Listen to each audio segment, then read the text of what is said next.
how do we determine which marketing channels are best for us? There are dozens of options. If you go to YouTube, if you listen to podcasts, we got people doing everything from PPC to SMS to cold calling to direct mail, driving for dollars, bandit signs, door knocking. We got referrals, you got co-wholesaling. Which method should you use in your market? So there are several variables that we got to take into consideration when we are identifying which marketing channels are best for us. So I'm going to list off the variables, and I'm going to dive into how you can take these variables into consideration. But then also when it comes to analyzing and then actually selecting which channels are best for you, we've got to take all of these into consideration, all of these variables into consideration, and then we can identify these are the top 2 marketing channels I'm going to utilize in my business. And usually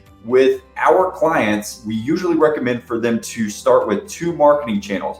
And we go with 2 marketing channels because you never want to have a single point of failure in your business. Single points of failure, what those are is, think about it as a table, a platform that you are resting your business on. A single point of failure, if we ever have a single point of failure in the business, that means that your entire business is resting on one leg of a table. That means if that leg of the table goes, your entire business crumbles.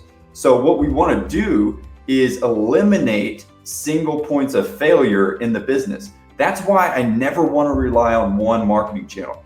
I never want to just have one marketing channel in my business, because if that marketing channel collapses, like we're seeing with SMS right now, we are seeing lots of changes with SMS. So if your main marketing channel or your only marketing channel is SMS right now, then you're at jeopardy of a single point of failure, and your business, your entire business is at jeopardy because that's a single point of failure. So that's why with our clients, we like for them to have 2 marketing channels up and running at all times, at least 2 marketing channels. So keep that in mind as we're going through this. So when it comes to variables in determining which marketing channel is going to be best for you, we've got several variables that we want to look at. Variable number 1 is your time.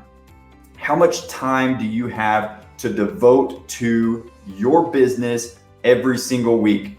So when we're looking at marketing channels, there are time-intensive marketing channels and there are money-intensive marketing channels. Time-intensive marketing channels, just to give you an example, driving for dollars, very time-intensive. Bandit signs, very time-intensive. And usually the time-intensive marketing channels are not as expensive as the money-intensive marketing channels. So time-intensive, basically it requires your time as the leverage point in order to scale that marketing channel. In order to do a higher volume within that marketing channel, you have to put in more time into that channel in order to get a higher volume or a higher output from that channel. So the time-intensive marketing channels are driving for dollars, bandit signs, cold calling if you're doing the cold calling yourself, SMS if you were doing the SMS messaging yourself, door knocking, networking. These are all time-intensive marketing channels, meaning you have, in order to get more out of that marketing channel, you have to pour more time into that marketing channel. So hopefully that makes sense. Now, we've also got money-intensive marketing channels. Now, money-intensive marketing channels are just a couple of examples. In order to scale that marketing channel, you put in more money.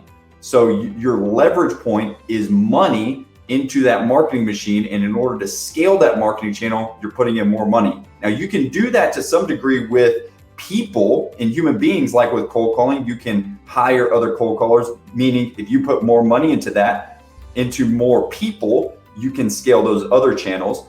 But if you're doing those other channels, the time-intensive ones, it's going to require your time. Now, money-intensive ones, I'm talking about pure money-intensive ones that are scalable by putting more money into this marketing machine.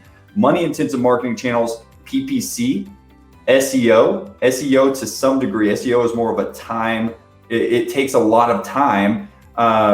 it's a long-term play. I'll just say that. With SEO marketing, it's a long-term play. You shouldn't, if you're starting that channel, you shouldn't expect to see anything from it for 6 to 9 months, sometimes even 12 months with SEO.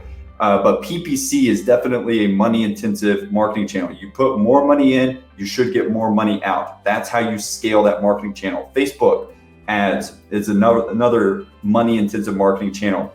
Direct mail, another money-intensive marketing channel. Those are like the top 3. Those are the big 3 when it comes to money-intensive. A couple of other examples of money-intensive channels: radio ads. Radio ads are another money-intensive channel. If you want to scale it, you pour more money into it. And then we've got TV as well. So we've got 5 money-intensive marketing channels. We've got PPC, we've got direct mail, we've got radio, we've got TV, and those are like the primary money-intensive marketing channels. So you pour more money into those channels, you're going to get more money out.